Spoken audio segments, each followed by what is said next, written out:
بسم الله الرحمن الرحيم الحمد لله رب العالمين وصلى الله وسلم وبارك على محمد وعلى آله وصحبه أجمعين. Continuons la biographie de Amir al-Mu'minin Abu Hafs Omar ibn al-Khattab radiallahu ta'ala anhu.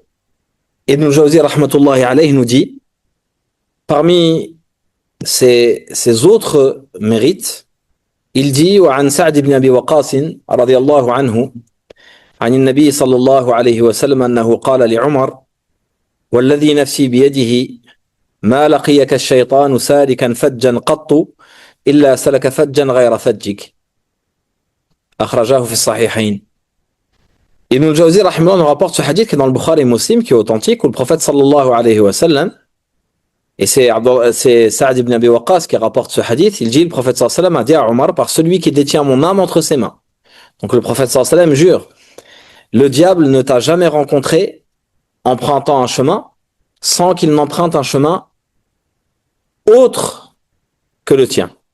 Le prophète sallallahu alayhi wa sallam jure que quand Shaitan se retrouve nez à nez avec Omar ibn Khattab, eh bien il emprunte un autre chemin.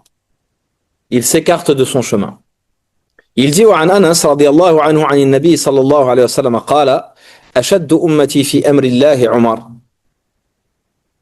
Il dit, Anas radiallahu ta'ala anhu rapporte que le messager d'Allah sallallahu alayhi wa sallam a dit, le plus ferme de ma communauté dans la cause d'Allah est Omar. Il dit ensuite, وعن عبد الله بن عمر رضي الله عنهما, il continue dans les vertus de Omar ibn Khattab رضي الله عنه. Il dit أن رسول الله صلى الله عليه وسلم قال رأيت الناس مجتمعين في صعيد فقام أبو بكر فنزع ذنوبا أو ذنوبين وفي نزعه ضعف والله يغفر له ثم أخذها عمر فاستحالت في يده غربا فلم أرى عبقريا يفري فريه حتى ضرب الناس بعطن. Donc dans ce hadith, où il dit hadith muttafaqun fi sahhatihi, unanimement authentique, Abdullah ibn Omar rapporte que le messager d'Allah sallallahu alayhi wa sallam a dit, j'ai vu les gens rassemblés sur une plaine. Le prophète sallallahu alayhi wa sallam a dit, j'ai vu les gens rassemblés sur une plaine. Il s'agit donc d'un rêve. Abu Bakr se leva et tira un ou deux seaux, avec une certaine faiblesse qu'Allah lui pardonne. Puis Omar prit le seau et il se transforma dans sa main en un immense récipient. Et je n'ai jamais vu un homme aussi puissant accomplir une œuvre semblable, jusqu'à ce que les gens s'installent durablement. Il décrit, sallallahu alayhi wa sallam, l'œuvre de Omar ibn Khattab. Alors, son œuvre qui a été beaucoup plus longue que Omar ibn Khattab, que Abu Bakr Siddiq radiallahu anhu. D'accord? Ce hadith-là n'est pas une critique de Abu Bakr Siddiq, loin de là. Mais ça montre la différence. Abu Bakr Siddiq radiallahu anhu a été calife combien de temps? Autour de 2 ans. Omar ibn Khattab, autour de 10 ans. Et ce qu'il a dû mettre en place et ce qu'il a mis en place pour ceux qui sont venus après a été très marquant. Donc c'est ici, éloge faite de Omar de la part du prophète sallallahu alayhi wa sallam. قال وعنه قال النبي صلى الله عليه وسلم بينما أنا نائم أتيت بقدح فشربت منه حتى إني لأرى الري يخرج من أظفاري ثم أعطيت فضلي عمر قالوا فما أولت ذلك يا رسول الله قال العلم متفق عليه. Il rapporte que le prophète sallallahu alayhi wa sallam a dit, pendant que je dormais, on m'apporta une coupe dont je bus, au point que j'ai vu cette eau sortir de mes ongles. Puis je donnais ce qui restait à Omar. Ils ont dit, comment as-tu interprété ce rêve au messager d'Allah? Il répondit, par la science. Ça montre donc la science de Omar ibn Khattab radiallahu anhu. Ensuite, Ibn al-Jawzi rahmatullahi alayhi nous cite le califat de Omar. Il nous dit, توفي أبو بكر مساء ليلة الثلاثاء ل8 بقين من جماد الآخرة من سنة 13 فاستقبل عمر قال حمزة بن عمرو خلافته يوم الثلاثاء صبيحة موت أبي بكر. Hamza ibn Amr dit, Abu Bakr radiallahu ta'ala anhu mourut dans la soirée du mardi, 8 jours avant la fin de Jumad al-Akhira de l'an 13. Omar prit en charge le califat le mardi matin, au lendemain de la mort d'Abu Bakr. Donc quand chez les Arabes on dit la soirée du mardi, ça ne veut pas dire mardi soir, ça veut dire lundi soir. Parce que le soir précède la journée, hein. C'est bien de le préciser. Donc Abu Bakr radiallahu ta'ala anhu meurt dans la soirée, lundi soir, mardi matin, il prend en charge le califat. Ensuite il dit, maintenant qu'il a pris en charge le califat, eh bien, il nous cite certains points concernant son califat. Il dit, عن جابر بن شداد عن أبيه قال كان أول كلام تكلم به عمر حين صعد المنبر أن قال اللهم إني شديد فليني وإني ضعيف فقوني وإني بخيل فسخني. Jamil ibn Shaddad rapporte de son père que les premières paroles que prononça Omar radiallahu anhu en montant sur le minbar, sur la chaire, ces paroles furent: oh Allah, je suis dur, assouplis-moi, je suis faible, fortifie-moi, je suis avare, rends-moi généreux. Ça, c'est les premiers mots dits par Omar ibn Khattab en tant que dirigeant. Des mots qui sont pleins, bien sûr, d'humilité. عن زيد بن أسلم عن أبيه قال خرجت مع عمر رضي الله عنه إلى السوق. Zayd ibn Aslam rapporte de son père et dit: je suis sorti avec Omar. خرجت مع عمر رضي الله عنه إلى السوق. Alors, Zayd ibn Aslam est parmi les grands savants min at-tabi'in. Et Aslam, son père, a été le serviteur de Omar ibn Khattab radiallahu ta'ala anhu. Il dit: je suis sorti avec Omar radiallahu anhu au marché.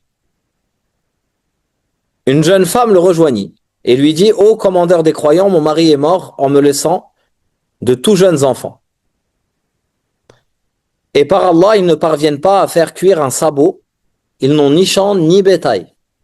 Ils n'arrivent pas à faire cuire un sabot. Ça veut dire que ils n'ont absolument rien à manger et ils ne peuvent même pas manger ce qui n'a aucune valeur. Ce qui a aucune valeur, c'est, et ce que faisaient les gens qui étaient extrêmement pauvres, c'était que ils essayaient d'avoir ne serait-ce que un ou deux ou plusieurs sabots de chèvre qu'ils mettaient à cuire. Et qu'est-ce qu'il y a dedans dans un sabot? Il y a peut-être un peu de chair, un peu de graisse au milieu. Donc c'est plus l'odeur ou peut-être le goût que quelque chose de consistant à manger. Et c'est ce qu'elle lui dit. Elle dit: ils ont absolument rien à manger. Et ils n'ont pas de biens, c'est-à-dire des champs, du bétail.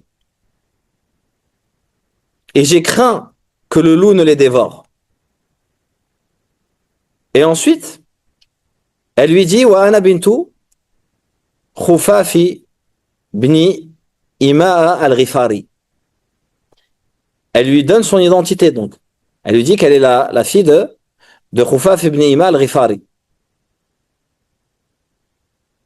وقد شهد أبي الحديبية مع رسول الله صلى الله عليه وسلم. Elle dit: mon père a assisté à al-Hudaybiyah avec le prophète sallallahu alayhi wa sallam. Il faisait partie de l'Hudaybiyah et vous connaissez le statut et le rang des compagnons du prophète sallallahu alayhi wa sallam qui ont assisté à al-Hudaybiyah. Le statut de ces compagnons-là est cité dans le Coran.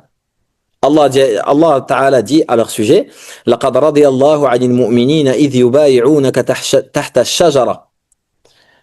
Allah Ta'ala a accordé sa satisfaction à ses croyants qui t'ont fait le pacte d'allégeance sous l'arbre. Alors vous connaissez l'histoire, le prophète sallallahu alayhi wa sallam part avec les musulmans pour faire l'Umrah et ensuite à Hudaybiyah, donc à quelques kilomètres de la Mecque, il s'arrête et les Mécois envoient des émissaires pour interdire au prophète sallallahu alayhi wa sallam et aux musulmans de venir faire l'Umrah. Et donc ils vont faire un pacte. ils vont signer l'armistice. Et donc, ce pacte de Hudaybiyah, il a une très très grande importance. Il a une très grande importance par la suite parce que ça a été la plus grande victoire des musulmans. À partir du moment où il y a eu la paix, il y a eu énormément de personnes qui se sont converties à l'islam parce qu'ils ont pu connaître l'islam d'une manière apaisée. Mais avant cela, avant que le pacte ne soit signé, il y a eu un moment où une rumeur a été apportée au prophète sallallahu alayhi wa sallam, est arrivée aux oreilles du prophète sallallahu alayhi wa sallam, qui est que Uthman ibn Affan a été tué. Uthman ibn Affan, que le prophète sallallahu alayhi wa sallam avait envoyé en tant qu'ambassadeur, en tant qu'émissaire, pour indiquer aux Quraysh qu'ils n'étaient pas venus faire la guerre, mais ils étaient venus faire la Umrah. Et quand le prophète sallallahu alayhi wa sallam entend que Uthman a été tué, eh bien, il va demander aux musulmans de venir lui faire allégeance, donc au combat. Ils ont alors promis au prophète sallallahu alayhi wa sallam de mourir au combat. Ils n'étaient pas venus pour combattre, ils n'étaient pas lourdement armés, ils étaient venus faire la Umrah. Et donc, le prophète sallallahu alayhi wa sallam s'est assis sous cet arbre et les musulmans sont venus lui faire l'allégeance. Allah Ta'ala leur a accordé sa satisfaction. Donc, quand quelqu'un dit « Je suis le fils de un tel qui était à Hudaybiyah », c'est pas n'importe qui parmi les compagnons du prophète sallallahu alayhi wa sallam. Ils ont un certain statut. Ces compagnons-là en particulier. Parce qu'à partir du moment où Allah accorde sa satisfaction, cela signifie qu'ils ne seront plus touchés par sa colère. Le contraire de la satisfaction, c'est la colère. Omar s'arrêta auprès d'elle sans continuer son chemin quand il a entendu ça. Puis dit « Bienvenue à qui nous est si proche. » Il se dirigea alors vers un chameau robuste attaché dans la cour, chargea sur lui 2 grandes besaces qu'il remplit de vivres. Il a rempli de nourriture. Il a placé entre elles de l'argent, des vêtements. Et il lui a tendu la longe de cette bête. Il va lui dire, emmène-le. Et il dit, il ne sera pas épuisé avant qu'Allah vous envoie le bien. Un homme a alors dit à Omar ibn Khattab, Ya Amir al-Mu'minin, ô commandeur des croyants, tu lui as trop donné. Ce que tu lui as donné en termes de quantité, ce n'est pas la quantité qu'on donne à une femme avec des enfants. C'est vraiment beaucoup ce qui lui a été donné. Un chameau, déjà, c'est énorme, plus voilà, tous ces vivres. Alors Omar ibn Khattab radiallahu ta'ala répond à cet homme, comme les Arabes utilisaient cette expression, il lui dit Thakilatka ummuk, que ta mère te perde. Que ta mère te perde, c'est pas une dua de la part de Omar ibn Khattab pour que cette personne périsse, mais c'est une manière de dire malheur à toi. Malheur à toi. Et il lui dit ensuite, par Allah, je vois bien que le père et le frère de cette femme ont assiégé une forteresse pendant longtemps jusqu'à la prendre. Là, tu sais pas qui est le père et le frère de cette femme. Ils ont assiégé une forteresse pendant longtemps jusqu'à la prendre. Et nous voilà aujourd'hui à jouir de la part du butin qu'ils ont conquis.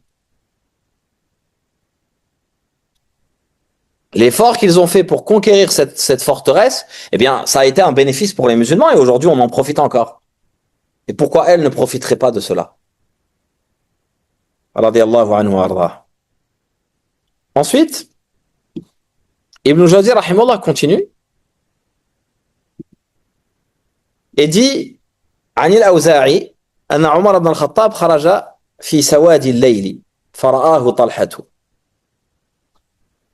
Al-Awza'i rapporte que Omar ibn al-Khattab est kharaja fi sawadi al-layl.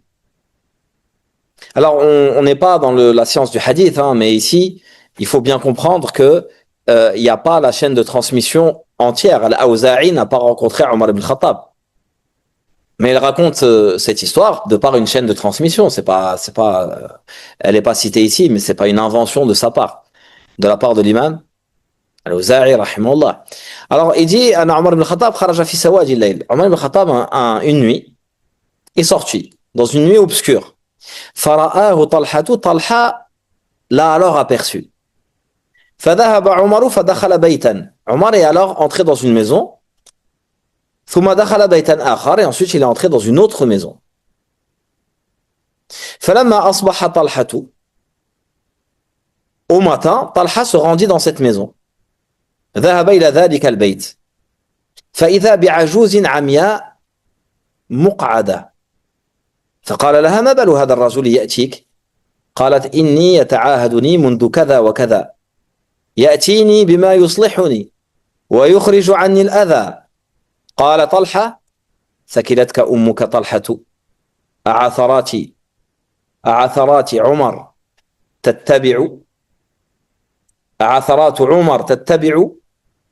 Il dit donc, Talha, quand il voit Omar ibn Khattab rentrer dans une maison, dans cette maison, au matin, il va dans cette maison et il y trouve une vieille femme aveugle et handicapée. Il lui demande alors, que te veut cet homme qui vient ici?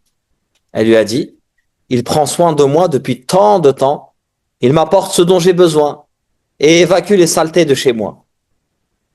Il nettoie chez elle, lui apporte à manger et prend soin d'elle.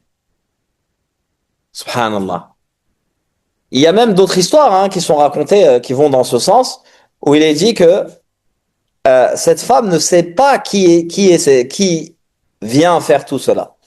Elle sait seulement qu'il y a un homme qui s'occupe d'elle, qui lui apporte ce dont elle a besoin, mais elle ne sait pas qui c'est. C'est-à-dire, elle ne sait pas que c'est le Amir al-Mu'minin.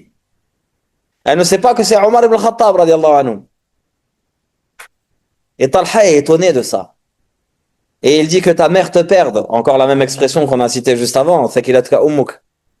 Malheur à toi, oh Talha. Il se parle à lui-même. Il dit, tu es là à épier les faux pas de Omar.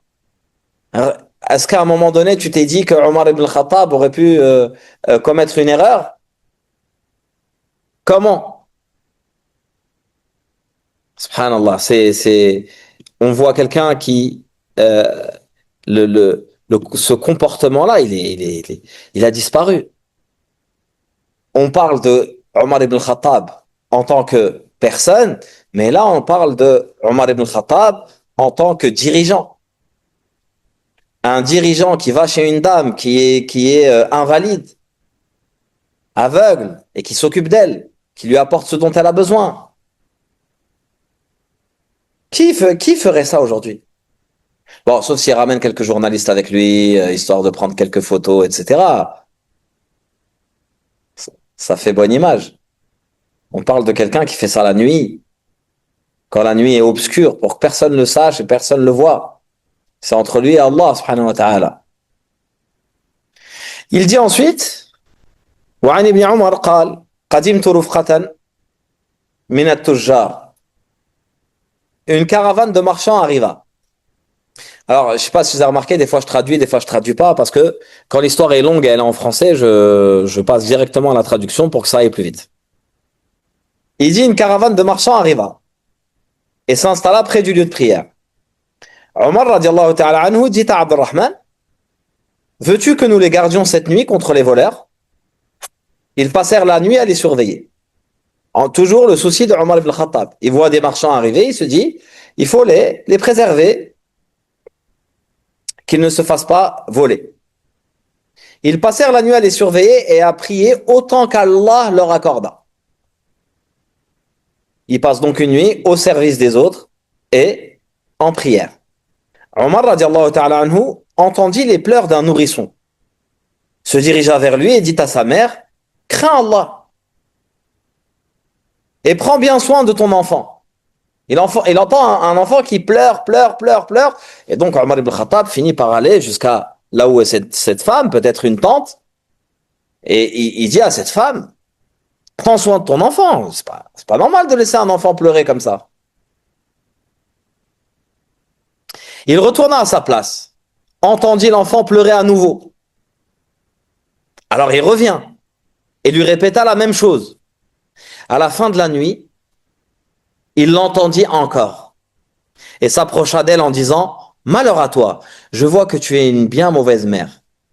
Tu t'occupes pas de ton enfant, il fait que de pleurer. Toute la nuit, il a fait que de pleurer. Pourquoi ton fils n'arrête-t-il pas de pleurer depuis ce soir? Elle répondit, ô serviteur de Dieu, Elle ne sait pas qui c'est, hein. Elle lui dit, ô serviteur de Dieu, tu me harcèles depuis cette nuit. J'essaie de le sevrer, mais il refuse. Alors Omar ibn Khattab lui dit, mais pourquoi tu essaies de le sevrer? Alors pour les petits jeunes qui sont là, sevrer un enfant, qu'est-ce que c'est? Voilà, c'est quand on le fait passer du lait à la nourriture. D'accord, hein? Grosso modo autour de 2 ans. À partir de 2 ans, voilà, il commence avec une nourriture qui est complètement composée de lait, et puis ensuite, il commence à manger un petit peu, et puis arrive un moment où il mange complètement, et puis le lait, c'est juste en plus. Donc elle dit qu'elle essaie de le sevrer, et c'est pour ça qu'il pleure. Il veut boire du lait, et donc elle refuse, et lui, il pleure. Et il lui dit, pourquoi? Pourquoi tu essaies de le sevrer? Elle dit parce que Omar, elle sait pas qu'elle est en train de parler à Omar ibn Khattab. Elle lui dit parce que Omar ne verse pas la part du trésor public, parce que Omar ne verse la part du trésor public qu'aux enfants déjà sevrés.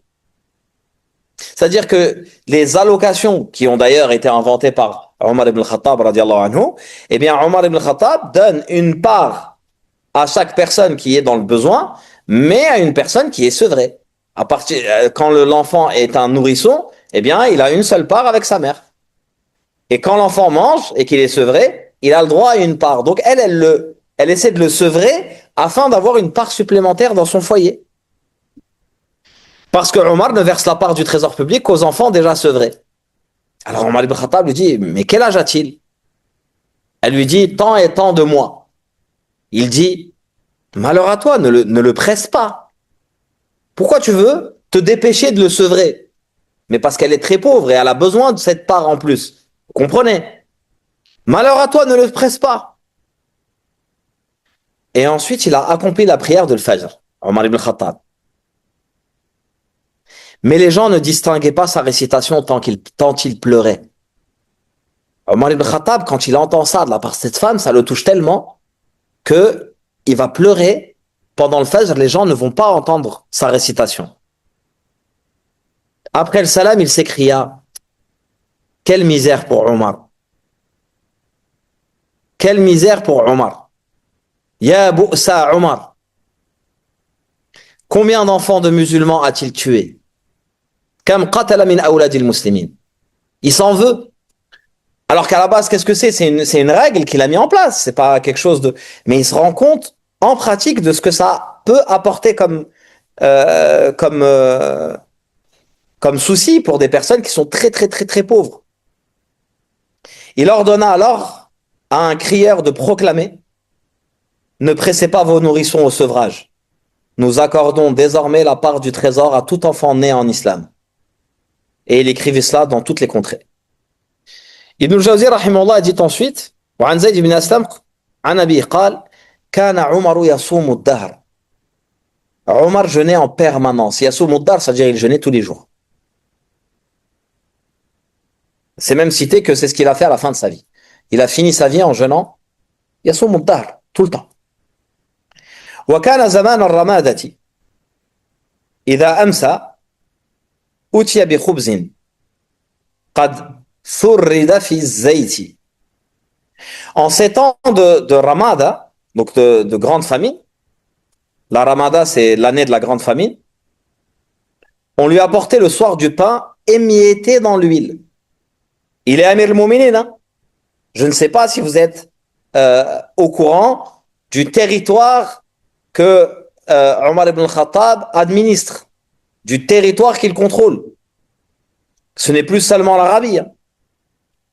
Et il est donc à la place de, dans d'autres pays, ce serait, à la même époque, ce serait un empereur, un roi. C'est impensable qu'un roi à l'époque, avec un territoire aussi vaste, mange du pain et de l'huile. Un jour, on abattit un chameau pour nourrir les gens, et on réserva pour lui les meilleurs morceaux. On lui apporta une marmite de bosse, la bosse de chameau, et de foie. Il dit, d'où vient cela? On lui répondit, de la chamelle abattue aujourd'hui, ô Amir al-Mu'minin. Il dit, ah non, quel mauvais gouverneur je serais si je mangeais les meilleurs morceaux et nourrissez le peuple avec les bas morceaux. Enlève cette jatte, apporte-nous autre chose. On lui apporta du pain et de l'huile, qu'il se mit à briser de ses mains et à tremper, puis il dit, malheur à toi, Yarfa, Wayhaka Yarfa, Irfa hadihi al-jafna. Malheur à toi, Yarfa, qui était son serviteur. Prends cette jatte et porte-la à la famille. C'est-à-dire, il a juste du pain et de l'huile. Hein. Il commence à manger et il dit Irfa hadihi al-jafna hatta ta'tiya biha ahla baytin bi thamrin. Jusqu'à la porter à une famille à Tamr. Je ne suis pas allé les voir depuis 3 jours. Et je pense qu'ils sont vraiment dans le besoin. Pose-la devant eux. C'est-à-dire cette nourriture il passe d'une nourriture de viande où il allait dont il avait besoin parce que ça fait longtemps qu'il mange l'histoire ne le dit pas combien de temps ça fait exactement, mais il mange du pain et de l'huile. Il a l'occasion de manger de la viande, il leur dit enlevez ça. Je veux pas manger quelque chose de meilleur que les autres musulmans. Et quand on lui apporte le pain et l'huile, il dit emmène-le à telle famille, ça fait 3 jours, j'ai l'impression qu'ils sont dans le besoin. Il préfère donner aux autres plutôt que manger.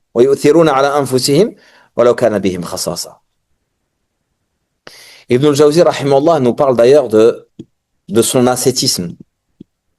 À quel point il était versé dans l'ascétisme, détaché de ce bas monde, ce qu'on appelle en arabe az-zuhd.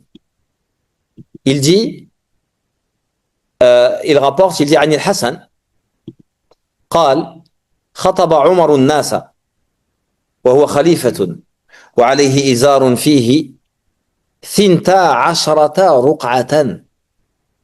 Il dit Omar ibn al-Khattab fait un discours devant les gens alors que pendant qu'il était calife, hein, il fait un discours devant les gens vêtu d'un habit, d'un pagne portant 12 pièces de recommodage. C'est quoi une pièce de recommodage? Ça n'existe même plus. Aujourd'hui, c'est devenu la mode. Les gens achètent des vêtements avec. Et ça coûte plus cher.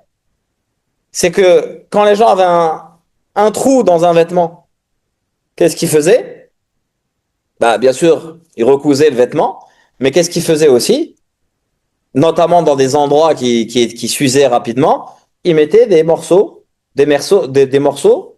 d'un autre tissu. Et donc, tu avais comme ça les endroits où il y avait des trous, des morceaux de tissu qui étaient là pour recouvrir ces endroits-là. Et donc, il est vêtu d'un pagne où il y a 12 pièces de recommodage. C'est-à-dire, il a été cousu 12 fois. Pose-toi, toi, la question aujourd'hui. À partir de quand tu te débarrasses d'un vêtement? Ou dans le sens inverse, à partir de quand tu dis, je dois acheter un vêtement, j'ai plus d'habits, j'ai plus rien à me mettre. L'expression j'ai plus rien à me mettre. Ensuite il dit وعن أنس كان بين كتفي عمر 3 رقاع. Il dit d'après Anas, il rapporte dans le dos de Omar, entre ses épaules, se trouvaient 3 pièces cousues. Entre ses épaules. Et on voit donc le détachement. Omar ibn Khattab, s'il voulait, il n'aurait pas pu mettre les plus beaux vêtements? Bien sûr que si. Il fait ce qu'il veut, il a Amir al-Mu'minin. Qui va lui rétorquer quoi que ce soit? Et déjà, au-delà de lui rétorquer, qui sera contre? Qui sera contre le fait que Amir al-Mu'minin s'habille d'une manière... Mais lui reste simple et s'habille d'une manière simple et est complètement détaché de ce bas monde. Il dit وعن مصعب بن سعد قالت حفصة لعمر يا أمير المؤمنين اكتسي ثوبا هو ألين من ثوبك. مصعب ibn Sa'd dit قالت حفصة dit à Omar. C'est qui Hafsa par rapport à Omar ibn al-Khattab? Hafsa est qui par rapport à Omar ibn al-Khattab? Sa fille, du bout des lèvres, hein. Les gens disent ça, ils chuchotent. Sa fille, directement. On sa belle-fille. C'est sa fille. Elle est l'épouse du prophète sallallahu alayhi wa sallam, c'est sa fille. Son enfant. Elle lui dit, Ya Amir al-Mu'minin, mets des vêtements plus doux que les tiens. Mets des vêtements plus doux. Mange une nourriture meilleure. Allah a largement pourvu à votre subsistance et multiplié les bienfaits. Tu es en capacité de le faire. Il répondit, je vais te convaincre par toi-même. Inni sa'ukhasimuka ila nafsik. Il va donc lui prouver que aller dans le sens de ce qu'elle dit n'est pas la meilleure chose à faire. Elle lui dit, il faut, grosso modo, si on devait parler dans notre langage à nous, c'est quelqu'un qui dirait à son père, fais-toi plaisir. Essaie de vivre plus confortablement. Et lui rétorque, il lui dit, je vais te convaincre. Ne te souviens-tu pas de la dureté de la vie qu'endurait le messager d'Allah sallallahu alayhi wa sallam et Abu Bakr de même? Est-ce qu'elle savait, elle, comment le prophète sallallahu alayhi wa sallam vivait exactement? Ben oui, on vient de le dire que c'était l'épouse du prophète sallallahu alayhi wa sallam. Vous n'arrivez pas à retenir les informations. Quand même. Une info qui date d'il y a longtemps, vous avez oublié. Mais là, c'est pas possible d'oublier une info qui date d'il y a quelques... Elle est l'épouse du prophète sallallahu alayhi wa sallam. Elle sait comment il vivait. Donc il lui dit, est-ce que tu te souviens ce qu'a enduré le prophète sallallahu alayhi wa sallam? Est-ce que tu te souviens ce qu'a enduré Abu Bakr, la manière dont il vivait? Il continua à lui rappeler cela jusqu'à la faire pleurer.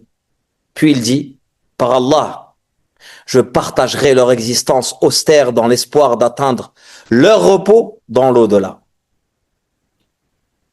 فقال لها أما والله لأشاركنهما في مثل عيشهما الشديد لعلي أدرك عيشهما الرخي.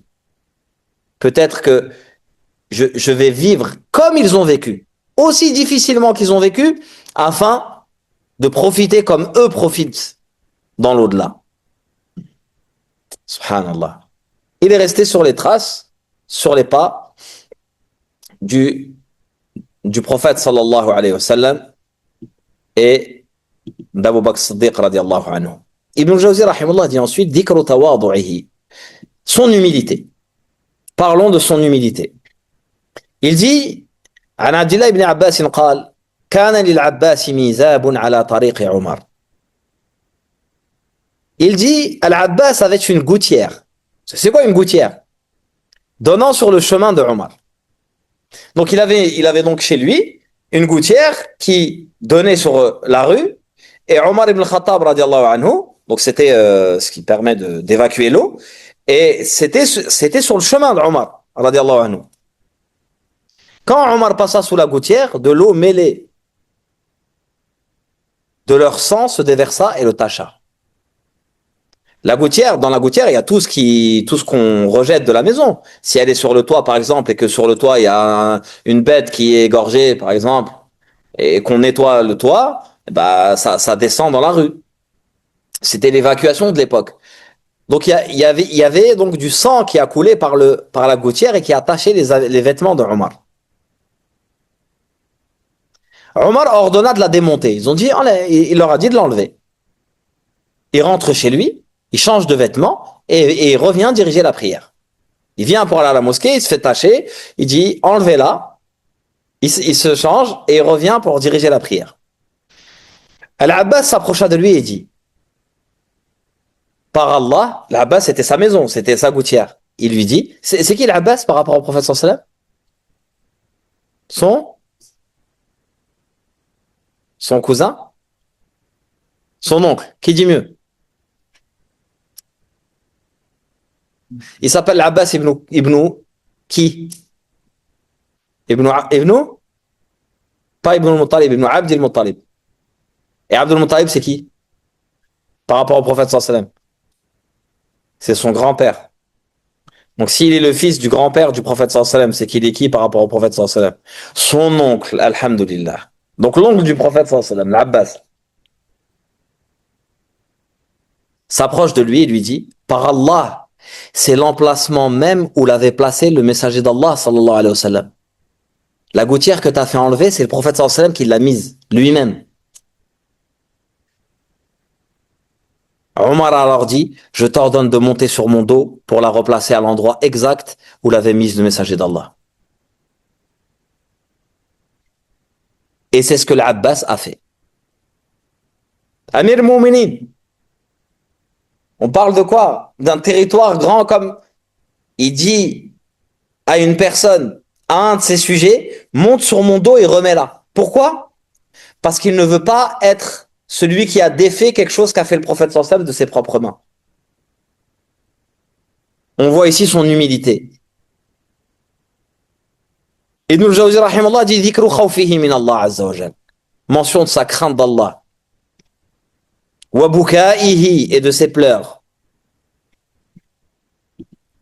Il dit عن عبد الله بن عمر قال كان عمر بن الخطاب يقول لو مات جدي بطف الفرات لخشيت أن يحاسب الله به عمر. Il est le dirigeant. Mais pour lui, c'est une source de soucis de diriger. C'est pas, il arrive, il dit, ah, maintenant je peux commander, je peux faire ce que je veux, je peux amasser autant d'argent, j'ai accès à tout. Ça devient une source de soucis et de crainte d'Allah Ta'ala. Abdullah ibn Omar dit, Omar avait coutume de dire, si un al-jadi, un cabri, un bébé chèvre, si vous voulez, tout petit, venait à mourir sur les rives de l'Euphrate, donc à des milliers de kilomètres de là, je craindrais qu'Allah en demande compte à Omar. Qui me demande des comptes, pourquoi il est mort? Est-ce que peut-être c'est des routes qui étaient mal faites? Est-ce que ceci? Est-ce que cela? Peut-être que je n'ai pas accompli ma responsabilité comme je devais. Il dit عن عبد الله بن عامر قال رأيت عمر بن الخطاب رضي الله تعالى عنه أخذ تبنة من الأرض فقال يا ليتني كنت هذه التبنة يا ليتني لم أخلق يا ليت أمي لم تلدني يا ليتني لم أكن شيئا يا ليتني كنت نسيا منسيا. Abdullah ibn Amir dit, je vis Omar ramasser un brin de paille par terre et dire, que ne suis-je ce brin d'herbe? C'est-à-dire, si seulement j'avais été ce brin d'herbe. Par crainte d'Allah, par crainte du châtiment. Si seulement je n'avais pas été créé, si seulement ma mère ne m'avait pas enfanté, si seulement je n'avais été rien, je n'avais jamais été quelque chose. Et si seulement j'étais tombé dans l'oubli total. Il dit عن عبد الله بن عيسى قال كان في وجه عمر خطان أسودان من البكاء. Subhanallah. Abdullah ibn Isa dit, le visage de Omar portait deux sillons noirs creusés par les larmes. Il pleurait tellement souvent qu'il avait deux traces noires sur le visage. On voit ici donc la crainte de Omar ibn al-Khattab radiallahu ta'ala anhu, comment il était dans sa relation avec Allah ta'ala. Et ce n'est pas le khilafa, ce n'est pas le califat qui l'a changé. Ce n'est pas le fait de devenir calife et d'être le gouverneur qui l'a changé. Il dit ensuite, dhikru ta'abbudihi, mention de son adoration, sa dévotion. قال عن ابن عمر قال ما مات عمر حتى سرد الصوم. Abdullah ibn Omar disait, Omar ne mourut pas avant d'avoir enchaîné les jours de jeûne sans interruption. À la fin de sa vie, c'est ce qu'il faisait. Il jeûnait sans interruption. Radiallahu anhu warda.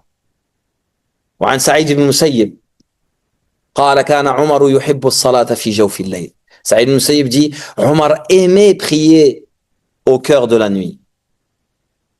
C'est-à-dire en pleine nuit, dans son milieu. Il dit ensuite, ذكر نبذة من كلامه ومواعظه رضي الله عنه, quelques-unes de ses paroles et de ses exhortations. قال عن ثابت بن الحجاج قال عمر حاسبوا أنفسكم قبل أن تحاسبوا. Thabit ibn al-Hajjaj dit, Omar a dit, faites vous-même votre bilan avant d'être soumis au bilan. Faites vous-même votre jugement avant d'être soumis au jugement. Wazinu anfusakum qabla an tuzanu. Et pesez-vous avant d'être pesé. فإنه أهون عليكم في الحساب غدا أن تحاسبوا أنفسكم اليوم. Car il vous sera plus léger demain au jugement d'avoir fait votre bilan aujourd'hui. Le jugement sera plus facile si tu t'es jugé aujourd'hui. تزينوا للعرض الأكبر. Parez-vous, تزينوا, embellissez-vous pour la grande présentation. Il dit ensuite, يومئذ تعرضون لا تخفى منكم خافية. Ce jour-là, vous serez présenté et nul secret ne vous sera caché. Aucun de vos secrets ne seront cachés ce jour-là. Subhanallah. Quand tu te prépares pour quelque chose, tu te prépares pour une catastrophe, eh bien, qu'est-ce qui se passe? Le jour où cette catastrophe arrive, tu es prêt. Tu sais comment faire. Tu t'es déjà entraîné.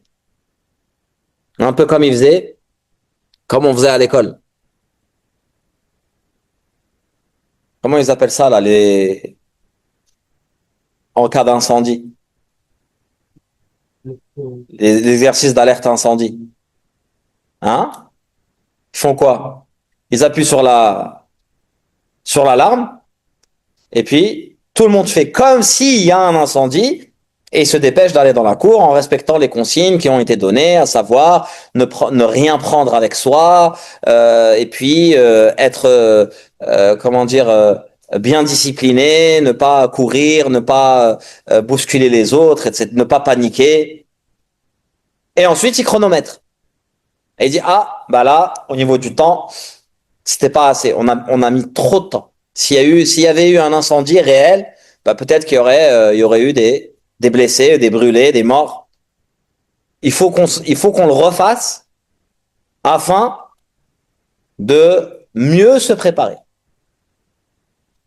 Et comme ça, ils le font plusieurs fois dans l'année, sans prévenir les élèves, afin que le jour où il y a un incendie, les élèves savent par où il faut passer, comment il faut réagir, etc., etc. Ne pas paniquer, etc., etc.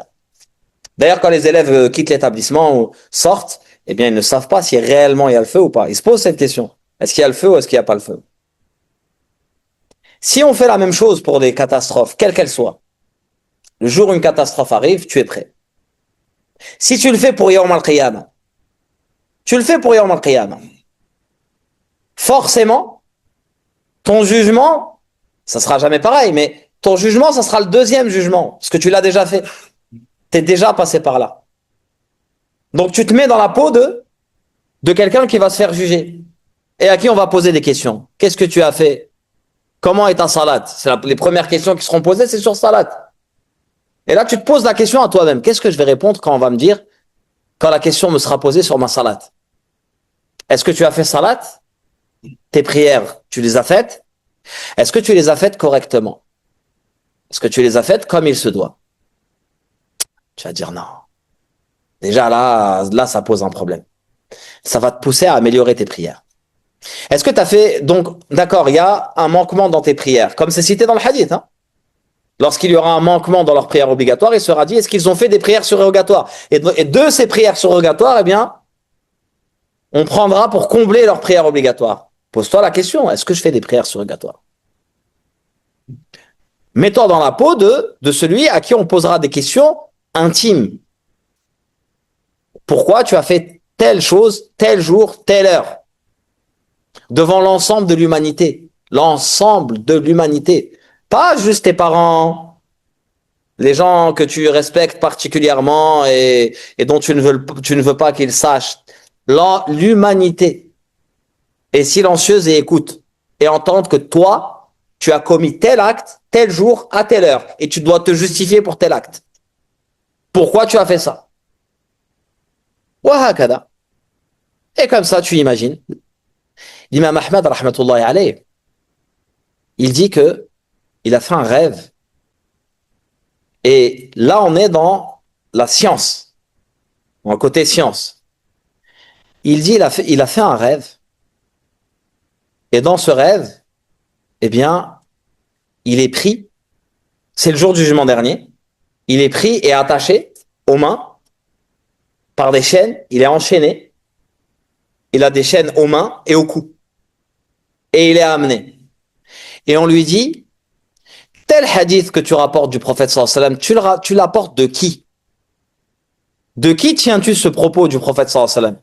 L'imam Ahmad rahimahullah, c'est des centaines de milliers de hadiths qu'il rapporte. Hein. L'imam Ahmad rahimahullah, c'est des centaines de milliers de hadiths qu'il rapporte. Hein. Il a dit, je me vois en rêve attaché, enchaîné, aux mains, aux pieds, au cou, et on me fait venir pour me juger. On me dit tel hadith, telle parole que tu attribues au prophète, sallallahu alayhi wa sallam, qui te l'a enseigné? Tu la tiens de qui? Il dit de telle personne, et il cite sa chaîne de transmission. Et il dit, on amène cette personne dont je tiens le hadith, et il dit, est-ce que c'est toi qui lui as enseigné ce hadith? Et il dit, oui. Et il dit, alors je vois qu'on m'enlève les chaînes et on les met à cette personne. Et on lui dit, d'où tu tiens ce hadith? Et il dit, je le tiens d'un tel. Et on amène un tel et on lui dit, est-ce que tu tiens le hadith? Est-ce que c'est de toi qui le tient? Il dit oui. On enlève les chaînes à son professeur et on les met au professeur de son professeur. D'où tu tiens ce hadith? D'un tel. Et on amène cette personne, la même chose, etc. jusqu'au compagnon du prophète sallallahu alayhi wa sallam. Et on amène le compagnon, on lui dit, est-ce que il tient le hadith de toi? Il dit oui. Il dit, de qui tiens-tu ce hadith? Il dit, je l'ai entendu du prophète sallallahu alayhi wa sallam. Et le prophète sallallahu alayhi wa sallam confirme. Il dit, et ensuite on me met les chaînes pour un deuxième hadith. Des centaines de milliers de hadiths. Je ne sais pas si vous imaginez. Quelqu'un qui enseigne l'ilm, il enseigne la science, il a consacré sa vie, il dit, il n'y a pas une ville sur terre dans laquelle le hadith est enseigné sans que je n'y sois entré avec ces deux pieds que vous voyez là. Il a fait le tour du monde pour Allah Ta'ala. Il sera jugé sur le bien qu'il a fait. Je ne sais pas si vous imaginez. Il dit ensuite, عن الأحنف قال لعمر بن الخطاب يا أحنف من كثر ضحكه قلت هيبته ومن مزح استخف به ومن أكثر من شيء عرف به ومن كثر كلامه كثر سقطه ومن كثر سقطه قل حياؤه ومن قل حياؤه قل ورعه ومن قل ورعه مات قلبه. Omar ibn Khattab qui donne des paroles de sagesse. Il dit, oh Ahnaf, celui qui rit beaucoup perd sa gravité. Celui qui rit beaucoup, qallat haybatuhu. Ça, ce qu'il peut dégager comme sérieux, comme... Celui qui plaisante est tenu en peu d'estime. Les gens ne prennent plus en considération quelqu'un qui plaisante beaucoup. Ce à quoi l'on s'adonne en abondance définit celui qu'on est. Celui qui fait beaucoup une chose, eh bien, les gens le désignent par cette chose.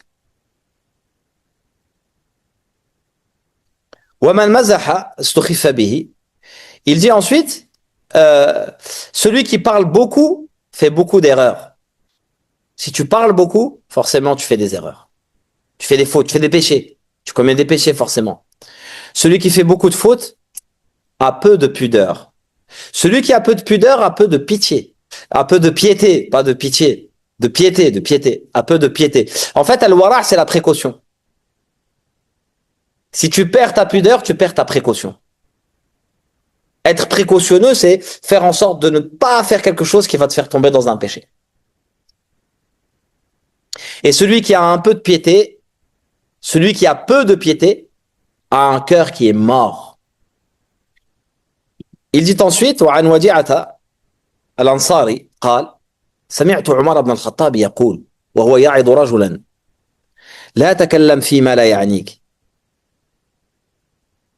Wadi'a al-Ansari dit, j'ai entendu Omar exhorter un homme en ces termes. Il lui a dit, ne t'exprime pas sur ce qui ne te concerne pas. Connais ton ennemi. Méfie-toi de ton ami, sauf s'il est digne de confiance. Connais ton ennemi. Méfie-toi de ton ami, sauf s'il est digne de confiance. Et nul n'est digne de confiance sinon celui qui craint Allah. Ne fréquente pas le pervers, al-fasiq, de peur qu'il ne te transmette quelque chose de sa débauche. Ne lui dévoile pas tes secrets et ne consulte dans tes affaires que ceux qui craignent Allah, le Tout-Puissant.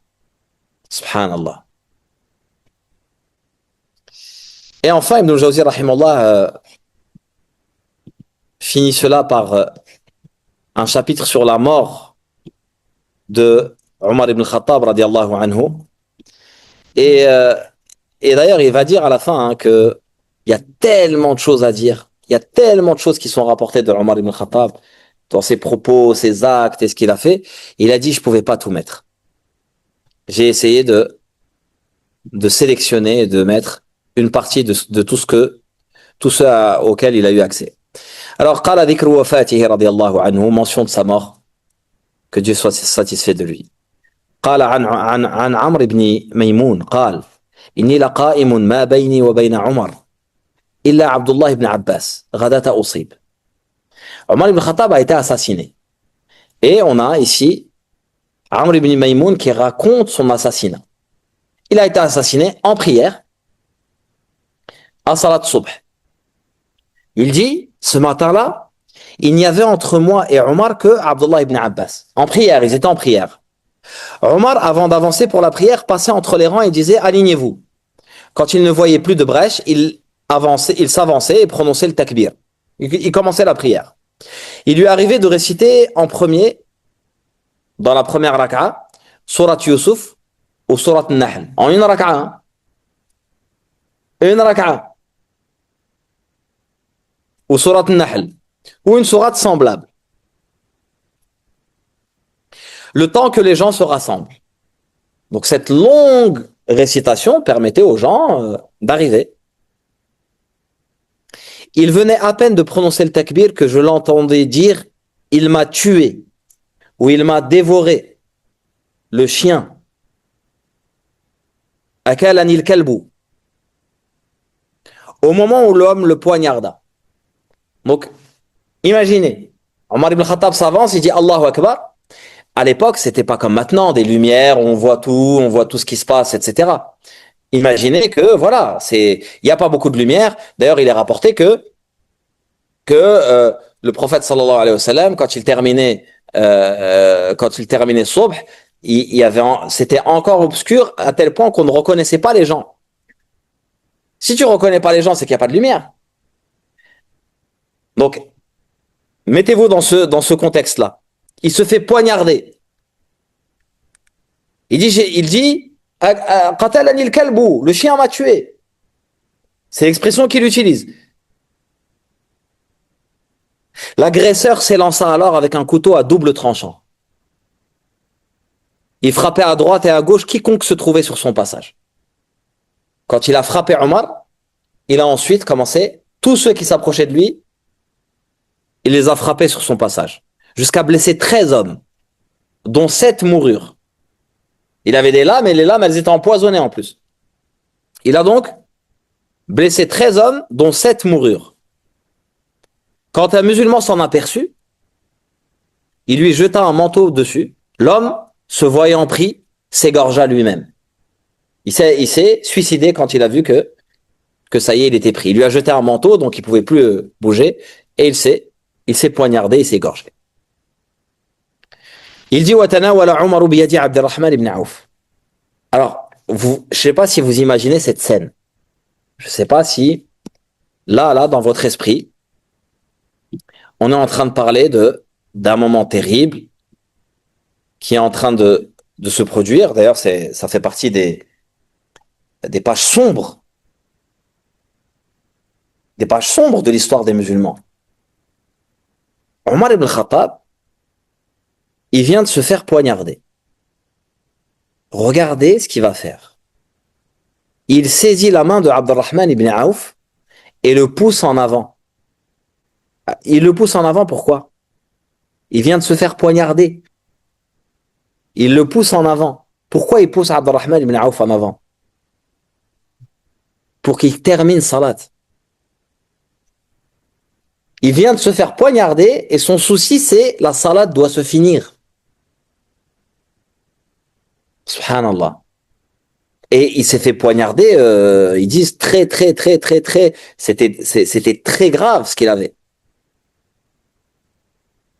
Il était ensanglanté, il disait que même ils avaient ramené des médecins, etc. Et, et ils ont donné du lait à Omar ibn Khattab devant le médecin. Quand il en a bu, le lait sortait par les blessures qu'il avait. Le médecin a dit, il survivra pas, c'est pas possible. Il pourra pas survivre avec dans l'état dans lequel il est. Il n'y avait pas de chirurgie à l'époque, il y avait pas, c'était pas soignable. Et dans ce moment-là, il va pousser Abdurrahman ibn Auf pour salat. L'imam Malik rahimahullah rapporte que lorsqu'il a été poignardé et qu'il était chez lui, et parce que ça a duré quelques jours avant qu'il ne meure, quelqu'un vient le réveiller pour lui dire Ya Amir Moumin as-salah, c'est l'heure de la prière. Et il dit Na'am, wala hadda fil islam liman taraka as-salah. Imagine, il est dans cet état, quelqu'un passe devant chez lui et il se dit mais Amir Moumin il s'est pas réveillé pour salat et il va le réveiller pour salat. Et il lui dit salat, salat. Toi juste t'es enrhumé, les gens autour de toi ils disent laisse-le dormir, c'est pas grave. Il fera salat, il fera le fajr demain, c'est pas grave. Il priera à 10 heures, c'est rien. Laisse-le dormir. Il va réveiller Amir Mouminin. Amir Mouminin, il se réveille pas. Il lui dit pas, mais je suis blessé de partout. Je suis en train de mourir, tu viens me déranger. Il dit, Naam, tu as raison. Voilà, hadda fil islam. Il n'y a rien à gagner en islam pour celui qui abandonne salat. Subhanallah. فلما انصرفوا قال ابن عباس قال يا ابن عباس انظر من قتلني. Après la prière, il dit, oh Ibn Abbas, cherche qui m'a frappé. Regarde qui m'a tué. Je vous ai dit, c'est l'obscurité, les gens ne voient pas. Qui est-ce qui m'a tué? Ibn Abbas s'éloigna un moment, puis revient. Il dit, c'est l'esclave de Al-Mughira. Il lui dit, l'artisan? Il dit oui. Il dit que Dieu le maudisse. Je lui avais pourtant rendu service. Je lui avais fait telle et telle chose. Mais il n'était pas musulman. Il était zoroastrien. Il n'était pas musulman. Alors Omar a dit, louange à Allah qui n'a pas voulu que ma mort soit aux mains d'un homme se réclamant de l'islam. Ça l'a soulagé de savoir que celui qui l'a tué n'était pas musulman. Que Yawm al-Qiyamah, il n'aurait pas des comptes à régler avec un musulman. Ensuite, il a dit à Abbas, toi et ton père, vous aimiez voir affluer ces ulouj, ces étrangers donc d'une autre religion. Vous aimiez les voir affluer à Médine. Et Al-Abbas en avait le plus grand nombre parmi ses esclaves. Ibn Abbas a dit, si tu veux, nous ferons ce que tu souhaites. Si tu veux qu'on les exclue de Médine, on les exclut. Alors Omar lui a dit non. Après qu'ils ont parlé votre langage, prié vers votre qibla et accompli votre hajj, ils sont devenus musulmans. On le porta chez lui et nous le suivîmes. Le peuple n'avait jamais connu pareil malheur. Certains disaient ce n'est pas grave, d'autres disaient je crains pour lui. On lui apporta du nabid qu'il but et le liquide ressortit par sa blessure. Puis le lait qu'il but, puis du lait, on lui a apporté du nabid. Alors le nabid, qu'est-ce que c'est? C'était une manière de faire à l'époque, c'était une boisson. Cette boisson-là, c'était quoi? C'était de mettre des dattes ou de mettre des fruits dans l'eau et de le laisser comme ça. Et cette eau, donc, va prendre ce goût. Et donc, le nabid, le prophète sallallahu alayhi wa sallam en buvait. Il en buvait le premier jour, le deuxième jour, et le troisième jour, il le jetait s'il était trop amer. Parce qu'en fait, il s'alcoolise. Ça s'alcoolise. Donc, quand ça devient, oui, parce que tu mets des dattes dans de l'eau et tu le laisses comme ça, au bout d'un moment, l'eau prend ce goût, devient sucré, etc. Mais au bout d'un moment, ça tourne. Ça s'alcoolise. Donc, nabid n'est pas... Des fois, d'ailleurs, certains parlent de nabid en parlant du vin. Ils disent nabid, c'est le vin. Parce que, bien sûr, une fois que ça s'alcoolise, ça devient du vin. Ça devient de l'alcool, du moins. Mais là, le nabid, c'est ce qui était bu à Médine. peut-être que l'eau à Médine n'était pas très bonne. Et donc, le fait de faire ça, ça a amélioré le goût de l'eau. Allahu alam. Donc, ils lui ont donné donc du nabid, c'est ressorti par ses blessures. Ensuite, ils lui ont donné du lait, il en a bu, c'est ressorti aussi. Ils ont alors compris qu'il allait mourir.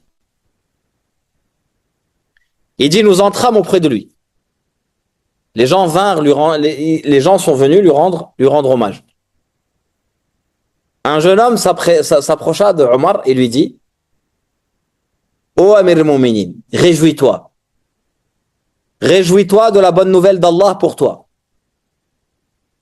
Tu ne peux que te réjouir. Il le voit, il est à l'agonie, donc il lui dit des paroles pour lui faire plaisir. Il lui dit, tu peux te réjouir. Tu as été compagnon du messager d'Allah, tu as l'ancienneté dans l'islam, puis le gouvernement que tu as exercé, le fait que tu es gouverné avec justice, et ensuite Allah t'accorde le martyr. Ta vie n'a été que de... Tu es passé par des étapes exceptionnelles. Omar a alors dit, je voudrais que cela soit juste équitable, ni pour moi, ni contre moi. J'aimerais juste, c'est-à-dire ne pas avoir de problème yawm al-qiyamah.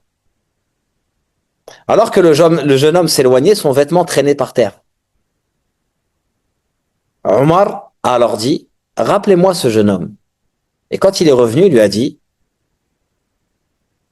Yabna akhi, ô mon neveu, relève ton vêtement, ne laisse pas traîner par terre. C'est mieux pour l'usure de ton habit et c'est plus pieux envers ton Seigneur.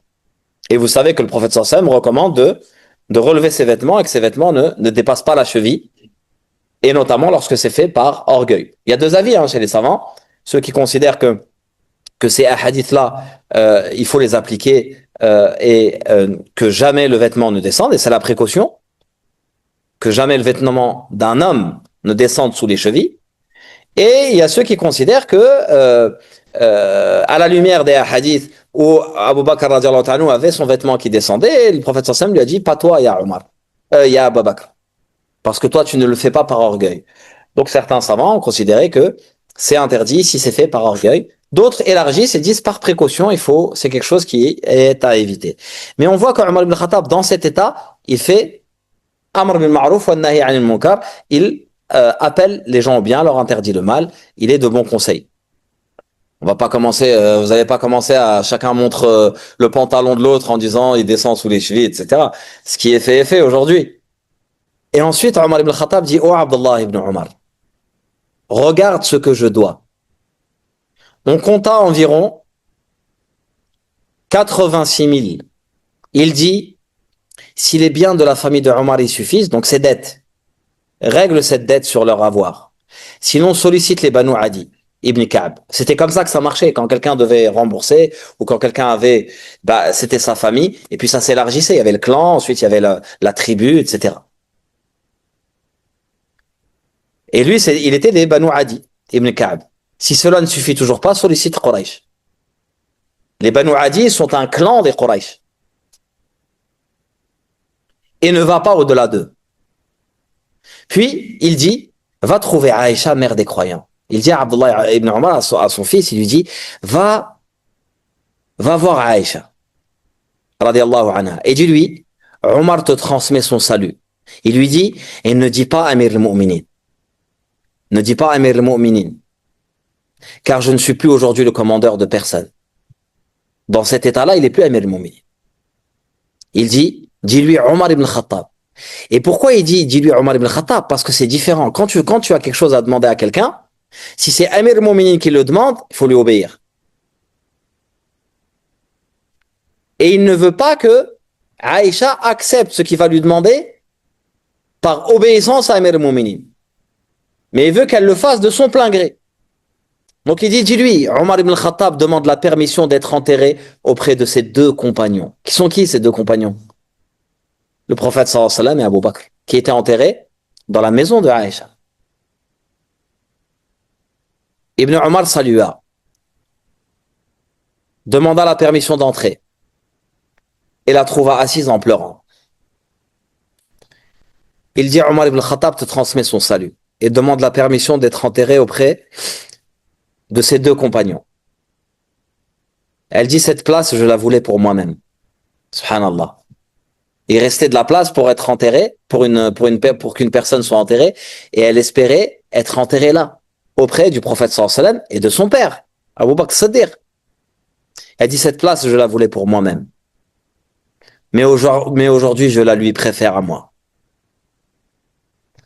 Lorsque Ibn Omar revint, on dit voilà Abdullah ibn Omar qui arrive. Omar dit redressez-moi. Un homme le souleva, il demanda qu'as-tu pour moi? Il attendait la réponse. Où est-ce qu'il sera enterré? Il répondit c'est ce que tu espères, ô Amir al-Mu'minin. Elle a accordé sa permission. Omar dit alors Alhamdulillah, louange à Allah. Rien ne me pesait davantage que cette question. Quand j'aurai rendu l'âme, portez-moi, saluez et dites Omar demande la permission. Il veut que les gens redemandent la permission à Aïcha radhiyallahu anha. Ne veut pas faire quelque chose qui aille à son encontre. C'est chez elle quand même. On est d'accord que c'est chez elle. Il dit Omar, peut-être que de son vivant, elle n'ose pas parce que c'est Amir al-Mu'minin. Mais quand il va mourir, elle va peut-être donner son ressenti. Il dit saluez. Et dites Omar demande la permission. Si elle l'accorde, faites-moi entrer. Si elle refuse, ramenez-moi au cimetière des musulmans. Subhanallah. Hafsa, mère des croyants, arriva accompagnée d'autres femmes. À sa vue, nous nous levâmes. Elle entra auprès de lui et pleura un moment. Hafsa qui était qui par rapport à lui? C'est bon, là ça rentre, c'est bon, alhamdulillah. C'était sa fille. Elle entra, elle pleura un moment. Les hommes demandèrent la permission d'entrer. On entendit ses pleurs depuis l'intérieur. Quand il rendit l'âme, nous le portâmes. Abdullah ibn Omar salua et dit Omar demande la permission. Elle dit faites-le entrer. Il fut introduit et déposé là, auprès de ses deux compagnons, rapporté par l'imam Bukhari rahimahullah. C'est lui qui rapporte cette histoire. Ensuite, il dit عن عثمان بن عفان قال أنا آخركم عهدا بعمر. Uthman ibn Affan a dit je suis le dernier d'entre vous à avoir vu Omar vivant. J'entrais auprès de lui, sa tête reposée sur les genoux de son fils Abdullah. Il lui dit pose ma joue par terre. Il est en train de mourir, il est à l'agonie, il a la tête sur le genou de son fils et il dit pose ma joue par terre. Son fils répondit ma cuisse est la terre, n'est-ce pas la même chose? Il répéta pose ma joue par terre, que ta mère te perde. Il dit ça à son fils, c'est-à-dire malheur à toi. À la deuxième ou à la troisième fois, il dit je l'ai entendu dire malheur à moi et à ma mère. Waili wa wailu ummi, c'est-à-dire malheur à moi. Illam yaghfirillahu li, si Allah ne me pardonne pas. Malheur à moi si Allah ne me pardonne pas. Jusqu'à ce que son âme s'envole. Subhanallah. Ça, c'est les derniers mots de Omar ibn Khattab. Il a la crainte qu'Allah ne lui pardonne pas. Lui qui a tant fait, il était auprès du prophète sallallahu alayhi wa sallam, il a protégé le prophète sallallahu alayhi wa sallam, il s'est battu, il a fait pour l'islam ce que nul n'a fait après lui. Personne après lui n'a fait quelque chose de semblable ou de meilleur pour l'islam. Impossible. Et à la fin de sa vie, il veut juste qu'Allah lui pardonne. Et nous, on a aujourd'hui des comportements de gens. Il a fait salat l'Eid à la mosquée, ça y est, il a donné 10 euros à un pauvre, pour lui, ça y est, il y est déjà. Il dit, quand on sera au paradis, à ton avis, on se verra plutôt... il se voit déjà au paradis. Omar ibn Khattab, avec tout ce qu'il a accompli, il veut juste avoir un jugement qui puisse le contenter. Mais pourquoi? Mais parce que ces gens pieux étaient des gens qui connaissaient mieux que nous tout cela. Ils connaissaient mieux Allah subhanahu wa ta'ala, ils connaissaient mieux les enseignements du prophète sallallahu alayhi wa sallam. Voilà pourquoi ils avaient cette crainte. Saad ibn Waqqas dit Omar fut poignardé mercredi. 4 jours avant la fin de Dhul Hijjah, de l'an 23, et enterré le dimanche au matin du croissant de Muharram. Donc il a été poignardé mercredi, et il a été enterré dimanche. Muawiyah a dit, Omar avait 63 ans. Muawiyah, radiallahu ta'ala anhu, a dit qu'il avait 63 ans. Radiallahu anhu wa arda. الشعبي رحمه الله قال وعن الشعبي أن أبا بكر قبض وهو ابن 63 وأن عمر قبض وهو ابن. Il dit, الشعبي dit Abu Bakr mourut à 63 ans et Omar mourut aussi à 63 ans. وابن 63. وعن سالم بن عبد الله أن عمر قبض وهو ابن 65. Salim ibn Abdillah dit Omar mourut à 65 ans. Ibn Abbas dit il avait 66 ans. Et Qatada dit 61. Et c'est Souhaib qui dirigea sa prière funèbre. Voilà ce qui est dit à ce sujet-là. Un truc encore plus étonnant, il dit Qala Sulayman ibn Yasar nahatil jinnu. Les djinns ont pleuré Omar. Et ils ont cité des vers. Ils ont cité des vers de poésie qui sont restés. Qui pleurent Omar. Alayka salamun min amirin wa barakat. Yadullahi fi dhaka al-adim al-mumazzaqi.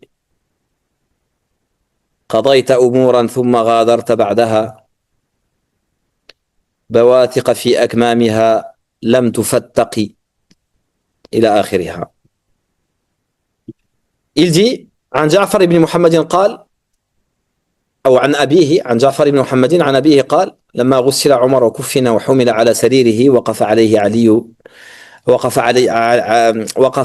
علي عليه السلام فقال والله ما على الأرض رجل أحب إلي أن ألقى الله بصحيفته من هذا المسجى بالثوب. Ja'far ibn Muhammad rapporte de son père. On est là dans une chaîne de transmission de la descendance de Ali ibn Abi Talib. Ils sont plus à même de connaître ses paroles. Et ils disent quand Omar fut lavé, enseveli et porté sur son brancard, Ali, radiallahu ta'ala anhu, il s'est mis debout devant lui et il a dit par Allah, il n'y a sur terre aucun homme avec la feuille de qui j'aimerais davantage rencontrer Allah que cet homme enveloppé dans son linceul. Si je devais rencontrer Allah avec le livre de quelqu'un, j'aurais voulu que ça soit le livre de cet homme. Radiyallahu ta'ala anhu arda. Ibn al-Jawzi nous cite ensuite 2 autres paroles avant la fin. قال وعن عبد الله بن عبيد الله بن عباس قال كان العباس خليلا لعمر فلما أصيب عمر جعل يدعو الله أن يريه عمر في المنام سبحان الله. Il dit Abdullah ibn Ubaydillah ibn al-Abbas dit l'Abbas était l'ami intime de Omar. Quand Omar fut tué, l'Abbas supplia Allah de lui montrer Omar en rêve. Il voulait le voir en rêve. Il le vit au bout d'1 an. Et quand il l'a vu s'essuyant la sueur du visage. Il voit Omar avec de la sueur et en train d'essuyer la sueur sur son visage. Il lui demanda, comment cela s'est-il passé? Omar répondit, c'est à l'instant que je viens de m'en sortir. Et mon compte a bien failli s'effondrer.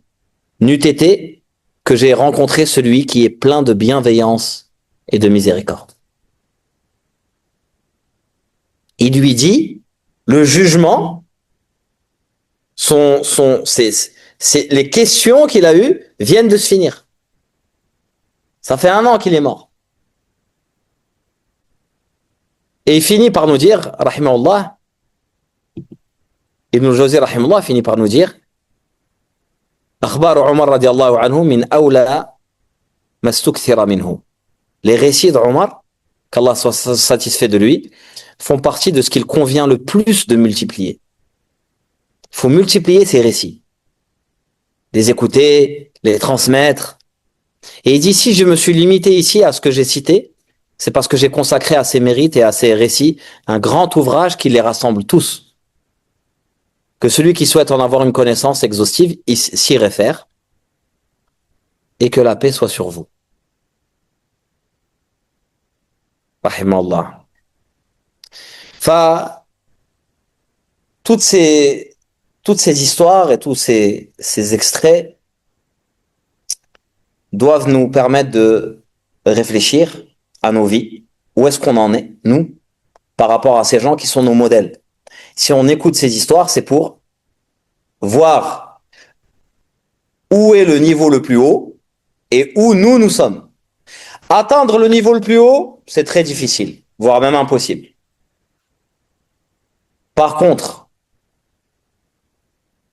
gravir les marches vers ces modèles, c'est possible pour tout le monde.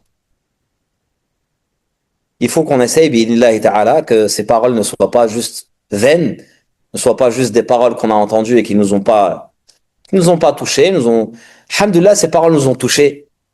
Et on a vécu juste là, regardez, quelques petites histoires et quelques petits moments avec, on a commencé avec le prophète sallallahu alayhi wa sallam, ensuite avec Abu Bakr Siddiq radiallahu anhu, et là, avec Omar ibn Khattab radiallahu anhu, s'ensuit Uthman ibn Affan, et tout ça, ça doit nous pousser à changer, à modifier notre comportement. Notre comportement vis-à-vis d'Allah subhanahu wa ta'ala, notre comportement vis-à-vis de nous-mêmes et notre comportement vis-à-vis des autres. On a énormément à faire et on vit dans une société avec des gens qui connaissent pas toutes ces choses-là. Qui ne connaissent pas toutes ces choses-là. Wallahi, j'ai parlé avec quelqu'un dernièrement. Cette personne est convertie à l'islam. Et m'a dit, cette personne m'a dit qu'elle a assisté à un cours où on parlait de colère. Vous savez le hadith du prophète sallallahu alayhi wa sallam, la taghdab, de droit du voisin. Et cette personne pleurait presque en me disant, j'ai jamais entendu de tels propos. Jamais dans mon éducation, mes parents ne m'ont parlé du respect qu'il faut avoir envers le voisin, du respect qu'il faut avoir envers son invité, du comportement qu'il faut avoir lorsqu'on est en colère. Tous ces enseignements-là, je les connaissais pas. J'ai jamais entendu ça. Jamais. C'est quelqu'un qui a vécu, grandi en France, dans une famille française. Jamais j'ai entendu ça. Ça a changé ma vie. Vous imaginez des enseignements du prophète sallallahu alayhi wa sallam. Nous, peut-être que ces choses-là, on les a entendues, réentendues. Mais il y a des tas de gens autour de nous qui ne connaissent pas, ils sont pas au courant. N'ont jamais entendu parler de ce comportement et de ces enseignements du prophète sallallahu alayhi wa sallam. Et le meilleur moyen de les enseigner, de les transmettre, c'est de les pratiquer. C'est le meilleur moyen. C'est de les pratiquer. Il disait, il y a des zones entières, des régions entières, jusqu'en Chine, où ils se sont convertis à l'islam. Des régions entières qui se sont convertis à l'islam. Juste par le contact des musulmans. Des commerçants musulmans qui allaient dans ces endroits-là et qui repartaient. De manière comme ça, de manière fréquente. Les gens se sont convertis à l'islam. Qu'est-ce qui les a attirés? Pas les beaux discours, c'est pas ça qui les a attirés. Ce qui les a attirés, c'est le comportement. Pourquoi vous êtes comme ça? Pourquoi vous avez un tel comportement? En bien. Pourquoi, quand on commerce avec vous, on peut vous faire confiance? Pourquoi vous avez telle et telle qualité? Ça vous vient d'où? Ben, ça nous vient de notre religion. C'est quoi votre religion? C'est l'islam. C'est quoi l'islam? Ça appelle à quoi? Les enseignements du prophète sallallahu alayhi wa sallam. Notre prophète sallallahu alayhi wa sallam nous a enseigné de faire telle et telle chose. Revenez dans la sira à la description de l'islam de Ja'far ibn Abi Talib lorsqu'il est face au Négus. Regardez ce qu'il dit. Là, au niveau de l'échange, devient un intérêt. Les gens disent, mais moi aussi j'ai envie d'être comme ça. Ben, il te suffit de dire Ashhadu an la ilaha illallah, Ashhadu anna Muhammadan Rasulullah. Et à toi ensuite d'adopter tous ces enseignements et de vivre une vie heureuse. Les gens, ça les touchait. Le comportement, c'est ce qui te permet de transmettre l'islam de la meilleure manière et de la manière la plus facile. Le comportement. Applique ces enseignements pour toi-même et tu verras que ça va permettre à des gens de connaître ce comportement-là et d'adopter cela. C'est important. On a une responsabilité. Imagine, quelqu'un vient te dire ce que j'ai appris quand le prophète sallam dit aux compagnons, la tardab, ne te mets pas en colère. Maîtrise ta colère. Ne fais pas ce que ta colère te commande. Il dit, j'ai jamais entendu ça, moi. On m'a jamais appris comment je devais me comporter quand je suis en colère. On m'a jamais parlé de ça. Jamais, m'a jamais parlé, mes parents ne m'ont jamais parlé du voisin.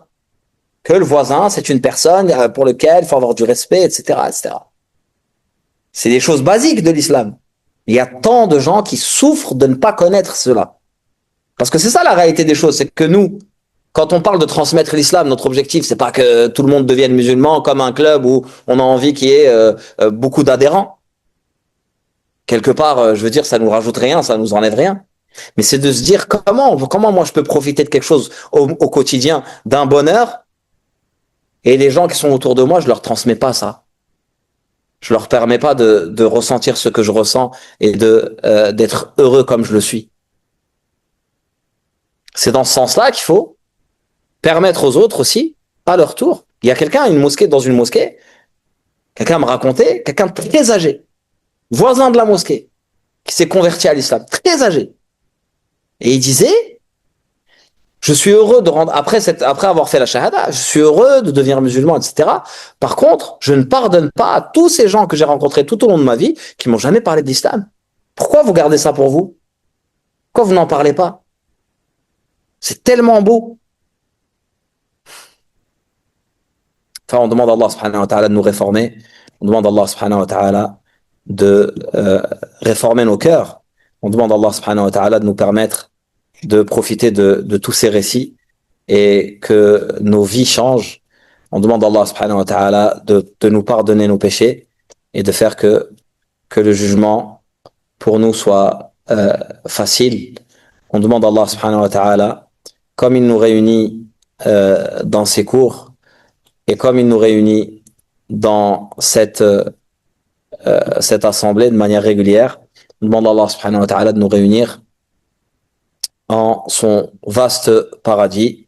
هذا والله أعلم سبحانك اللهم وبحمدك أشهد أن لا إله إلا أنت أستغفرك وأتوب إليك وآخر دعوانا أن الحمد لله رب العالمين بارك الله فيكم